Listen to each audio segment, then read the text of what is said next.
souhaite être porteur d'une proposition de loi simple. Pas de normes supérieures en France à la moyenne des normes européennes. Et ça vaut pour toute l'économie. Voilà ce qui rendra la France attractive et notre territoire vendômois, bien entendu.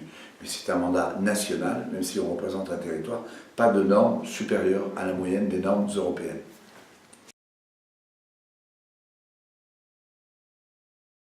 Les arrêts TGV en vendômois, à Vendôme, à la gare de Villiers-Vendôme, Villiers-sur-Loire. Je vous assure que ça n'a pas été facile. C'était une sacrée bataille avec la SNCF. Nous l'avons fait avec l'association des usagers du TGV. Ça n'a pas été seul. Je me suis appuyé sur leurs actions et je tiens à rendre hommage à l'ASSU TGV qui a fait une action formidable et tous ses présidents et bureaux successifs.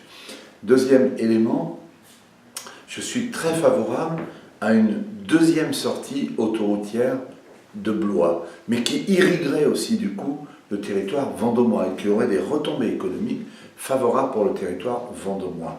Pour ça, on va faire simple puisqu'il faut faire court. Je suis tout à fait en phase et en harmonie avec ce que propose la Chambre de commerce et d'industrie et notamment le président Yvan Sommet. Voilà, comme ça, ce sera plus simple et direct. Voilà. Et le département d'ailleurs a agi en ce sens. Je suis intervenu auprès de Madame Ségolène Royal qui m'a d'ailleurs répondu sur ce sujet pour accepter de faire des études complémentaires. C'est un combat qu'il faut mener aussi auprès de Cofiroute. Voilà. Et je souhaite que tous les acteurs du territoire soient fédérés autour et se fédèrent autour de la solution préconisée par la Chambre de commerce et d'industrie.